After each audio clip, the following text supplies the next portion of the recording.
coordination adalah fungsi kontrol. Ketika keputusan Bretton Woods diketok palu, maka hal yang paling dicatat adalah disetujuinya dolar sebagai world currency, mata uang dunia. Dan sejak saat itu, 95% transaksi dunia menggunakan dolar sebagai underlying transaction-nya. Saat ini, transaksi perdagangan internasional kira-kira 20%-an menggunakan euro, 4% menggunakan yen, 5% sisanya dibagi-bagi negara-negara termasuk 1,9% menggunakan yuan Tiongkok. Sisanya yang terbesar, 70%-an adalah dolar dalam transaksi internasional. Banyak pejabat yang tidak mengerti strategi bernegara dalam hubungan geostrategi internasional sering naif di mana transaksi katanya nggak usah pakai dolar tetapi menggunakan mata uang negara masing-masing. Sebentar, ini harus diterangkan supaya jangan salah paham. Dalam perdagangan internasional ada baiknya kita ingatkan pejabat ada yang namanya bilateral, hubungan dua negara, ada yang namanya multilateral, hubungan dengan banyak negara. Misalnya Indonesia impor mobil dari Cina, lalu kita ganti nama seakan mobil buatan Indonesia. Waktu kita impor, kita bayar pakai rupiah. Mau nggak Cina dibayar pakai rupiah? Ya nggak mau, mending dibayar pakai yuan. Lalu Indonesia kan nggak punya yuan, cari di mana? Lalu cari di pasar atau di market. Kita ganti rupiah kita dengan yuan. Penerima rupiah tadi pegang rupiah buat apa? Buat beli barang dari Indonesia. Terlihat sederhana kan transaksi ini? Oke, kita lanjut. Ternyata dagang Cina dengan Indonesia, kita ambil angka dari langit, 20 Indonesia beli atau impor, 10 Indonesia jual atau ekspor, alias defisit dagang Indonesia dengan Cina. Dalam bahasa lainnya, tekor. Di mata Tiongkok, Indonesia mitra penting karena dagang dengan Indonesia menyenangkan. Cina, Tiongkok surplus, bahasa lainnya tekor dibalik yaitu roket. Kalau Tiongkok surplus, maka nggak mau surplusnya memegang rupiah. Mending mereka pegang yuan atau mending pegang dolar. Mengapa dolar? Karena untuk transaksi dengan negara lain seperti dengan India, dengan Eropa, di mana Tiongkok akan beli barang maka dengan dolar lebih mudah. Apalagi negara Eropa dan Amerika di mana dolar diakui tertinggi. Mending pegang dolar. Daya beli dan transaksi negara Eropa dan Amerika Utara saat ini menguasai 60%-an transaksi dunia. Negara produsen adalah Cina saat ini yang terbesar. Sehingga Cina lebih senang megang mata uang yuannya sendiri atau euro atau dolar. Gak bakal mau pegang rupiah. Kembali ke dolar. Untuk membuat dolar ini ditaati, maka harus dibuat doktrin. Sama seperti agama. Doktrin itu penting untuk menjaga agama. Diciptakanlah ilmu ekonomi berbasis dolar. Dan saat ini usianya kira-kira ilmu tersebut 70 tahunan. Sudah 3-4 generasi keilmuan. Misalnya, kita saat ini usianya 30 tahunan. Dosen kita usianya 55 tahunan. Dosen kita usianya mungkin sekarang ini 80 tahunan. Nah, dosen senior yang usianya di atas 80 tahunan itu adalah angkatan pertama yang didoktrin ilmu ekonomi Keynesian itu. Pejabat saat ini yang usianya 50 tahunan ke atas sebagai generasi kedua, mereka merupakan orang yang tidak akan berani melawan ilmu gurunya. Karena memang tradisi guru murid ya begitu. Kemudian mereka yang usia 30 tahunan hingga yang lebih muda merupakan generasi ketiga yang mantap membenarkan ajaran agama Keynesian itu.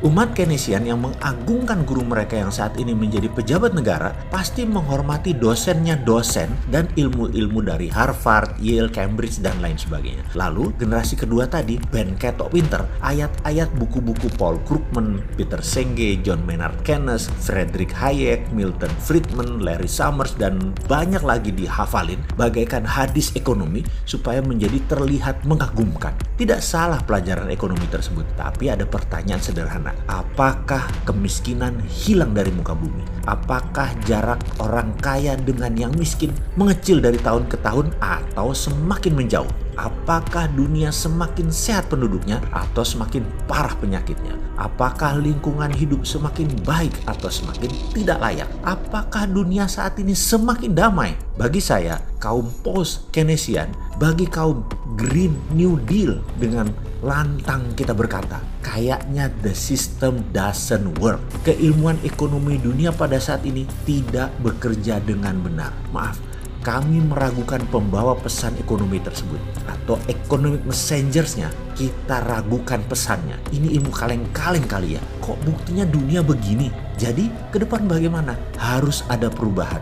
Mengapa tidak pakai sesuatu yang baru dan bukan belum pernah dipakai? Hanya sepertinya di Indonesia pemakainya perlu keberanian. Apa itu? Gunakan tiara. Dialog mengenai printing money memang banyak menimbulkan kontroversi, namun tetap harus kita perjuangkan. Yang seru adalah ada pejabat dan tim buzzer yang menganggap si Bosman ini menjebak pemerintah karena bisa seperti tahun 98 ketika dilakukan malah jadi hyperinflasi. Kita semua tahu bahwa menjadi pejabat di negara demokrasi harus siap ditantang dengan pemahaman yang lain, yang baru, yang mungkin lebih baik. Namun ketika ada yang mengatakan printing money, otaknya langsung ada kata inflasi dan mengatakan ini adalah menjebak pemerintah menjadi negara hiperinflasi. Siapapun yang bicara seperti itu berulang-ulang, pasti orang ini nggak pernah belajar ilmu ekonomi. Nggak segoblok itu ide printing money menghasilkan hyperinflasi kayak Venezuela. Naif benar sih ngomong begitu. Semua ada dalilnya, semua ada bukti yang telah dilakukan dan berjalan dengan baik. Kita ingetin ya, pada saat sebelum Perang Dunia Kedua, yang mana untuk membiayai Perang Dunia Kedua waktu itu,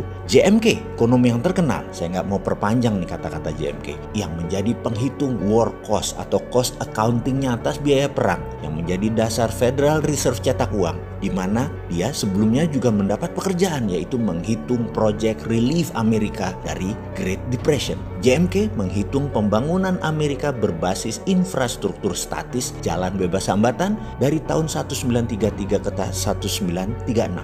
Dalam pemerintahan FDR, Franklin Roosevelt, dengan formasi criss-cross Amerika, ada 11 dari timur barat, ada 13 dari utara selatan dengan ribuan anak jalanan. Juga berbarengan infrastruktur dinamis juga diberikan dana untuk membangun industri permesinan yaitu kendaraan bermotor, membangun instalasi listrik, dan segala kebutuhan rumah tangga. Dana tersebut dari mana? Cetak uang berbasis proyek yang bernama New Deal. Program ini memiliki moto 3R, Relief, Recovery, dan Reform. Fokus program ini diadakan untuk mengatasi pengangguran dan kemiskinan, kemudian pemulihan ekonomi ke level wajar, serta mengatur ulang sistem ekonomi agar depresi tidak kembali terulang. Dua peristiwa tadi, New Deal FDR untuk Amerika keluar dari depresi dan memenangkan Perang Dunia Kedua adalah strategi printing money. Oke, sekarang kita ke Amerika. Bosen deh lu bolak-balik ke Amerika. Tapi yang namanya belajar, ya nggak apa-apa juga. Tidak ada keunggulan di dunia ini. Yang ada hanya pengulangan, alias kalau mau unggul, maka ulangi. Semua sahabat tahu saya mendukung Bernie Sanders yang ternyata digusur oleh oligarki Partai Demokrat yang pemikirannya tua. Bernie digeser untuk memuluskan Joe Biden. Padahal Joe Biden pendosa yang gampang nanti dikalahkan Trump. Namun namanya juga oligarki kekuasaan. Kalau Bernie menang, kita semua tahu Bernie punya Green New Deal, di mana asisten kampanyenya ahli keuangan Stephanie Kelton jadi JMK-nya FDR New Deal versi sekarang. Bernie kalau jadi presiden Amerika, maka dia akan punya musuh bukan China, bukan dunia Islam, bukan Timur Tengah, tapi dia memutuskan musuh utamanya adalah masalah lingkungan hidup. Dia anti fossil oil, dia anti nuklir uranium, dia anti batu bara dan sangat mendukung perbaikan alam. Dia mendukung baterai dan energi terbarukan. Dia akan perang dan akan printing money per tahun 3.000 billion atau 3 triliun dolar untuk perang memperbaiki lingkungan hidup. Ini seru kalau Bernie menang, tapi dunia farmasinya Partai Demokrat, dunia militeri kompleknya Republikan bubrah. Bernie hanya perang di dua front. Satu, lingkungan hidup. Dua, komunis. Komunis itu musuh abadi demokrasi dan lingkungan hidup musuh perusahaan minyak, gas, batu bara, dan nuklir uranium dan hal-hal yang mengurangi oksigen karena penebangan pohon dan lain sebagainya. Ini beda dengan Trump. Ini beda dengan agenda Partai Demokratnya Biden, Obama, dan Clinton. Singkat cerita, Bernie disingkirkan. Kini terkadang timbul kekosletan otak si Sontoloyo ini. Selain konsep MMT di dalam membangun Indonesia yang tidak bisa diterima oleh para menteri yang pro IMF juga pro obor, maka mungkin baru bisa dijalankan setelah mereka tidak menjabat. Walau saya menyayangkan ketidakberanian mereka saat ini, mengingat mereka masih 4 tahun lagi berkuasa. Jadi buang-buang waktu untuk Indonesia jadi negara terbesar di dunia. Atau mungkin mereka memang tidak mau dicatat sejarah sebagai pejuang kedaulatan Indonesia berikutnya. Mereka maunya dicatat sebagai orang yang manut dengan IMF dan obor Tiongkok. Ya nggak apa-apa juga, namanya juga pilihan hidup, silahkan dilanjut. Jadi ada baiknya kita ambil itu program Green New Deal ala Indonesia. Kita akan printing money untuk membangun ala New Deal Amerika di tahun 33 dan 36, seperti Tiongkok tahun 1989 sampai 2009, ditambah kita adopsi Green New Deal Stephanie Kelton konsepnya. MMT adalah SWF, printing money, TINA, dan Tiara. Sekarang kita tambah Green MMT. Kita perang dengan perusak alam. Kita akan pimpin dunia untuk lingkungan hidup atau pro-life strategi. Ini pasti ditentang globalis cabal yang anti-life, tidak pro-life. Cabalis mendukung nuklir uranium, fosil oil, batu bara, dan merusak lingkungan lainnya termasuk perang bedil-bedilan. Mereka dukung itu. Indonesia harus ambil kendali. Saya ragu yang sekarang punya biji, tapi biarlah mereka mengerjakan apa yang mereka tahu dan apa yang mereka mau. Kita kerjakan apa yang bisa kita kerjakan untuk membuktikan konsep kita ini berjalan dengan baik. Jadi kembali ke printing money. Masih bilang inflasi, tak tutup endasmu.